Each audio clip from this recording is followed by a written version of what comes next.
उस्ताद जेठानी। रीना शादी के बाद से ही ससुराल में सबको दबा कर रखती, हर बात पर खुद को सबसे बेस्ट साबित करने की कोशिश करती। क्या माँ जी, देवर जी की शादी है लेकिन आपके बस की नहीं कि बाजार से एक रुमाल खरीद कर ला सके। भाभी, मम्मी ने हम लोगों को बड़ा कर दिया, शादी ब्याह सब हो गया। तब तो आप नहीं थी ना जो आज माँ को ताना दे रही है। एक तो तुम लोग यहाँ आती हो, फिर मेरे और माँ के बीच लड़ाई करवाती हो। अरे सही तो बोल रही है मेरी बिटिया, घर की बहू हो और 4 काम करना पड़ गया, इसमें क्या होशियारी दिखाना।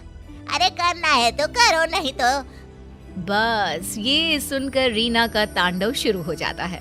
वो चिल्लाने लगती है, हाँ हाँ, सारे काम करवाने के लिए रीना रीना, लेकिन जब काम हो जाए तो धमकी। अरे वाह जी वाह, अब देखो मैं क्या करती हूँ। घर पर छोटे देवर की शादी, ऊपर से भाभी नाराज। अरे रीना बहू दिखाई नहीं दे रही, उसे बोलो छोटी बहू के घर जाकर उन लोगों से पूछ ले, कोई काम की जरूरत तो नहीं है। लेकिन रीना बहू हो तब ना। पापा, भाभी तो मायके चली गई, ये कहकर गई है कि शादी में भी नहीं आएंगी। अरे ये क्या बात होती है, समाज क्या कहेगा। और अब जब सब घर में आने वाले हैं, ऐसे में बड़ी बहू का घर में ना होना बिल्कुल भी ठीक नहीं है ये बात।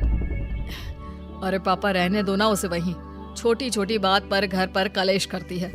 सोचती है खुद किसी को कुछ भी बोले लेकिन उसे कोई कुछ ना बोले। ऐसा होता है क्या? अरे फिलहाल तो बहू को मना कर लाना जरूरी है। ड्राइवर से बोलो कार निकाले, हम खुद जाएंगे। घर के सभी लोगों को बहू पर गुस्सा आता है। जो आदमी अपने उसूलों के आगे किसी के सामने नहीं झुका, वो कल की आई एक लड़की को मनाने जा रहा है। पता है ना माँ, पिताजी को समाज, परिवार और आस पड़ोस की कितनी परवाह है। पापा सबके सामने मिसाल कायम करके खड़े हैं कि उन्होंने पूरा परिवार बांध कर रखा है। ऐसे में भाभी नहीं होंगी तो पापा की प्रतिष्ठा में उंगली तो उठेगी ही ना। ये भाभी की जीत नहीं, सबसे बड़ी हार है, हार। उधर मायके में रीना की माँ, अरे बेटी क्या बात है, इतने पैसे वाले लोगों को घुटने में ले आई तू। देख तेरा ससुर कैसे गाड़ियों का काफिला लेकर आया है हम लोगों के दरवाजे। अरे माँ बस बहुत हो गया इन लोगों का नाटक। अब तो देखो वो जो इन लोगों का दूसरा बंगला है ना, देवर की शादी के बाद वहां जाकर रहूंगी मैं, देख लेना। तभी ससुर बहू के मायके आते हैं। रीना की माँ नाटक करती है, अरे आइए आइए भाई साहब, अरे देखे ना कब से समझा रही हूँ कि ससुराल में तेरी जरूरत है, चली जा बेटा। लेकिन पता नहीं क्या बात मन को लग गई है, आई तब से रोए जा रही है, रोए जा रही है। ससुर जो बहू की माँ की हरकतों से अच्छे से वाकिफ थे। देखिए वो सब हम बाद में देख लेंगे, हमारे घर का मामला है। फिलहाल रीना बेटा घर चलो, वहाँ तुम्हारी जरूरत है। बड़ी बहू हो तुम, लोग क्या कहेंगे। देखिए पिताजी, आप खुद आए हैं तो ठीक है, मैं चल रही हूँ, लेकिन मैं साफ साफ कह देती हूँ, देवरानी के आने के बाद मैं उस घर में नहीं रहने वाली। वो तो तुम्हें बोलने की जरूरत ही नहीं है, मैंने पहले ही फैसला ले लिया है कि मैं तुम्हें दूसरे बंगले में शिफ्ट कर दूंगा। छोटे की बीवी और वो हम लोगों के साथ रहेंगे। रीना को तो मानो मन मांगी मुराद मिल गई। तो फिर ठीक है ससुर जी, चलिए चलते हैं। रीना ससुराल चली जाती है और अच्छे से शादी हो जाती है। छोटी देवरानी जैसे ही घर में कदम रखती है, हाय रे, न जाने किसके अपशगुनी पैर हम लोगों के घर पड़े हैं। बत्ती ही चली गई, करो अब अंधेरे में सारी रस्में। तभी नौकर कहता है, अरे नहीं नहीं बड़े बहू जी, वो तो बत्ती आई है, जनरेटर बंद किया है ना अभी। छोटी बहू के तो पैर बहुत ही सगुन वाले हैं। अरे 2 दिन से पूरा मोहल्ला अंधेरे में डूबा था, अब जाकर लाइट आई है। अरे हाँ ठीक है ठीक है, ज्यादा बोलने की जरूरत नहीं है, नौकर हो नौकर की तरह रहा करो।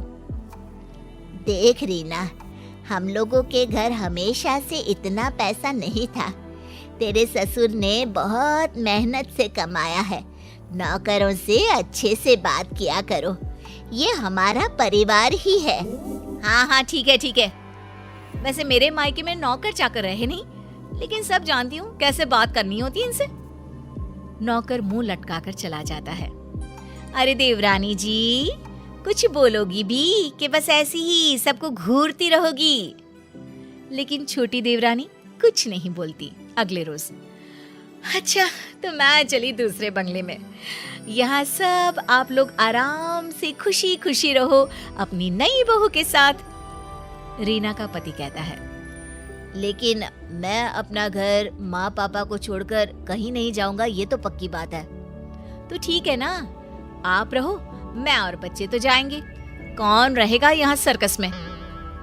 छोटी देवरानी बोल पड़ती है। दीदी, आप इस घर को और घर के लोगों को ऐसे नहीं कह सकती। हाँ रीना भाभी, छोटी भाभी सही कह रही हैं। तभी ससुर जी आते हैं। बड़कू बेटा, अपनी बीवी को लेकर जाओ दूसरे बंगले में, हम लोगों के लिए छुटकी बहू है। पिता का ऑर्डर मानकर बड़ा बेटा रीना और बच्चों को लेकर चला जाता है। आज सब कान खोलकर सुन लो, वो घर की बड़ी बहू है, बड़ी ही रहेगी। समाज में, परिवार में, हर जगह उसे हमारी बड़ी बहू के नाम से जाना जाता है। लेकिन एक बात ध्यान से सुन लो, कोई भी उससे गलत व्यवहार नहीं करेगा। अब क्या था, जेठानी रीना आए दिन घर आती और अपनी देवरानी को खरी खोटी सुना जाती। इन लोगों को जो तुम बहुत अच्छा समझ रही हो ना, अरे मैंने कैसे कैसे 5 साल काटे हैं मैं ही जानती हूँ। अरे मैं तो कहती हूँ तुम भी इन लोगों को मुंह मत लगाना। देखिए दीदी, अभी तक तो मेरे साथ सब ठीक है, जब कुछ होगा बुरा तो बता दूंगी। अरे मैंने तो इस घर को घर बनाया है, वरना जब मैं शादी करके इस घर में आई थी ना, पूरा घर ऐसे लगता था जैसे चिड़ियाघर। सास को तो किसी चीज का सहूर ही नहीं था। ठीक है ना दीदी, अब देखिए आप नहीं है, लेकिन घर माँ जी ही तो चला रही हैं। मैं तो वही करती हूँ जो वो कहती हैं। अरे एक बात और, बुढ़िया ना बहुत गहना रखी हुई है। अब मैं तो यहाँ हूँ नहीं, तुम ही देखना कहीं ननद ही सारा गहना ना चंपट कर दे। वैसे कायदे से तो बेटी का ही गहना बनता है ना दीदी, हम लोगों को वो दे दे, प्रसाद समझकर रख लेंगे। आखिर सास की यादगिरी भी तो बहू के पास होनी चाहिए ना। अरे पता नहीं तेरी माँ ने तुझे कोई संस्कार ही नहीं दिए। अरे इन लोगों को जानती नहीं है तू।